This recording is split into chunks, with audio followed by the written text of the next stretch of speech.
Saudara-saudara, setelah mengenal konsep dan prinsip dari gamification, mari kita sekarang memulai dengan cara merancangnya. Bagaimana caranya mengadopsi konsep gamification itu dalam kehidupan kita sehari-hari, terutama dalam proses pendidikan atau proses belajar mengajar. Nah, ada 6 tahap yang biasa dipakai. Semuanya dimulai dengan huruf D. Define, delineate, describe, devise, don't forget, dan deploy. Mari kita masuki satu persatu. Define itu adalah menetapkan dulu tujuannya apa. Ya, karena kita sampaikan bahwa game itu tidak hanya bisa dipakai untuk pendidikan, tapi bisa juga untuk bisnis, bisa dipakai untuk marketing, bisa dipakai untuk manajemen, bisa dipakai untuk aktivitas sosial. Jadi tujuannya dulu, ya, karena kita melakukan sesuatu itu harus ada tujuan yang jelas. Apakah tujuannya supaya membuat pelanggan kita puas? Apakah tujuannya supaya membuat pelanggan kita kembali lagi membeli produk kita? Apakah tujuannya adalah untuk memperkenalkan brand dari produk atau layanan atau perusahaan kita ke orang lain? Atau tujuannya adalah untuk meningkatkan kualitas inovasi? Atau tujuannya membuat karyawan kita semakin aktif? Atau tujuannya adalah dalam konteks belajar mengajar supaya peserta didik kita ketagihan belajar atau peserta didik kita mendapatkan proses pembelajaran yang menyenangkan atau peserta didik kita berhasil mencapai pengetahuan yang sudah kita targetkan. Jadi proses objektif ini sangat penting ya. Tujuan ini sangat penting agar kita bisa menyusun strategi yang sesuai dengannya.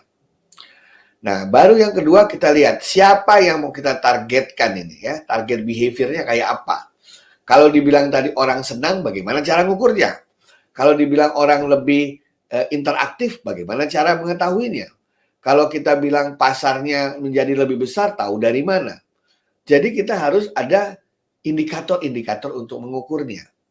Misalnya kalau kita ingin membuat suasana kelas itu menjadi interaktif, berarti nanti yang kita ukur adalah seberapa besar peserta didik itu serebutan untuk saling berpendapat.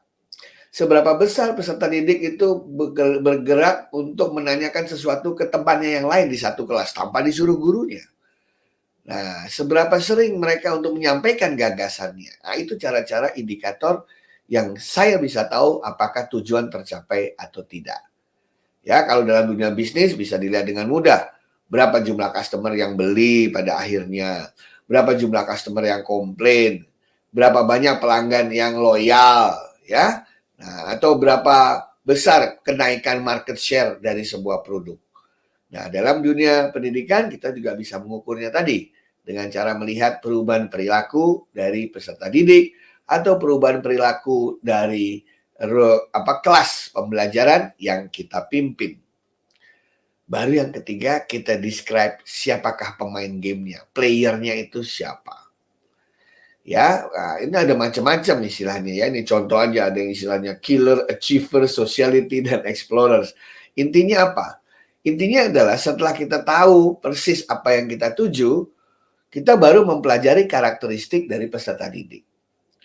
Kalau tadi misalnya tujuannya supaya mereka interaktif, sementara peserta didik kita tuh orangnya pendiam semua, introvert semua.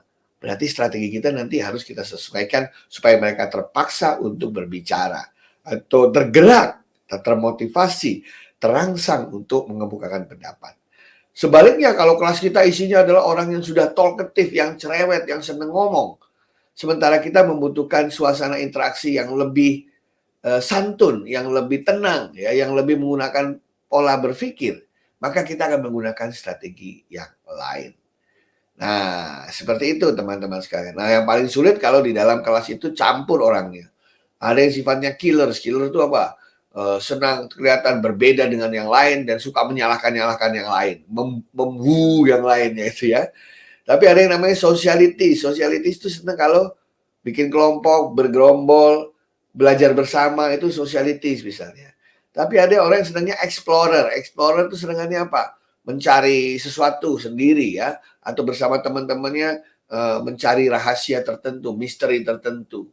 Sementara achiever adalah orang yang senang mencapai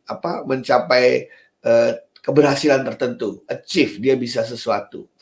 Nah, semua ini biasanya ada dalam sebuah kelas dan bercampur. Oleh karena itu, di kelas yang ada tipe killers, achievers, socialities, dan explorers itu akan sangat menyenangkan. Karena selayaknya dalam game kan tokoh-tokoh di game macam-macam ya. Nah, disitulah kita akan melihat warna-warni dari pemain.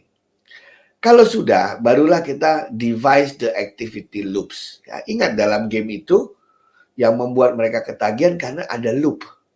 Loopnya apa? Saya belajar sesuatu, mendapatkan feedback, termotivasi, pengen belajar lagi, dapat feedback, motivasi, dan seterusnya. Seperti yang tadi ya, game tadi. Dikasih challenge yang sedikit, saya berhasil, puas, challenge-nya dinaikin, saya berhasil, puas, challenge-nya dinaikin, terus climbing, naik, makin lama progresif menuju yang makin baik. Jadi ada istilahnya engagement loops dan progression loops.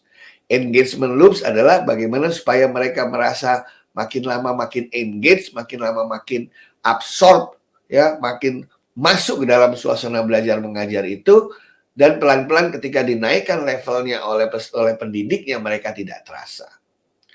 Biasanya kelihatan waktu mereka mengatakan, waduh, udah 2 jam nggak kerasa ya, karena kelasnya menyenangkan. Aduh, 2 jam nggak kerasa ya, saya ternyata sudah bisa begini. Nah, itu namanya mereka berhasil melalui activity loops. Loops ini penting dalam proses pembelajaran.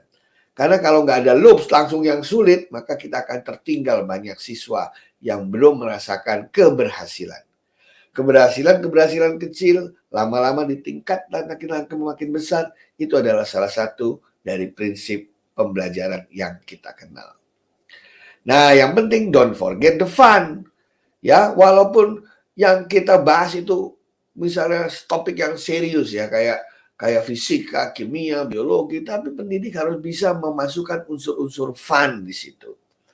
Ya, ada yang namanya hard fun. Hard fun itu misalnya emosi karena kita melakukan sesuatu yang kelihatan ya. Jadi misalnya bikin puzzle yang kita sambung-sambung kelihatan, bikin tower tinggi-tinggian kelihatan. Itu hard fun ya, fun yang kelihatan gitu ya.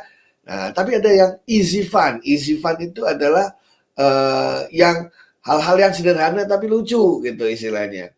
Ya, jadi misalnya saya punya 6 huruf A, B, C, sama K, L, M. Ayo bikin kata dari ke-6 huruf ini. Nah, itu biasanya gampang, tapi fun. Karena tiap orang bisa membuat katanya masing-masing. Tapi ada istilahnya serious fun. Serious fun ini lebih membutuhkan pemikiran-pemikiran. Jadi misalnya kalau Anda buka YouTube tuh ada yang namanya riddle, teka-teki ya. Teka-teki itu sesuatu yang serius fun ya. Bagaimana cara orang menyeberangi dari satu tempat ke tempat yang lain, tapi hanya ada satu rakit yang bisa diisi 2 orang, padahal yang mau diseberangin 3 orang. Bagaimana caranya bisa diselesaikan dalam waktu yang sesingkat-singkatnya. That is serious fun. Nah, tapi ada juga yang namanya the people fun, ya, people factor. Jadi people fun itu jika justru kesenangan itu terjadi karena mereka melakukan performance ya dari people-nya ya. Sering kan kita waktu outing itu tiap grup suruh bikin performance dan lain sebagainya. Cuman kali ini terkait dengan topik bahasan. Saya masih ingat bagaimana dulu guru sejarah saya meminta kami membentuk kelompok dan perform suasana yang terjadi ketika proklamasi. Ada yang jadi Soekarno, ada yang jadi Hatta, ada yang jadi pengerek bendera, dan lain sebagainya. It's very fun, dan kita belajar mengenai sejarah. Dan yang terakhir adalah pakailah sebanyak mungkin tools yang tersedia. Anak-anak peserta didik akan merasa lebih senang kalau kita menggunakan alat peraga. Kita menggunakan tools. Kayak dulu kalau belajar biologi ada alat peraga tubuh manusia, dalamnya ada komponen jantung, hati, ginjal yang bisa dicabut-cabut, itu zaman saya kecil. Sekarang sudah ada animasinya, sekarang sudah ada simulasinya. Anda bisa menggunakan VR, AR, dan lain sebagainya. Keberadaan tools ini sangat penting karena bisa membantu peserta didik untuk memahami topik bahasan secara lebih baik, di samping juga meningkatkan unsur ketertarikan dan unsur fun itu tadi. Terima kasih.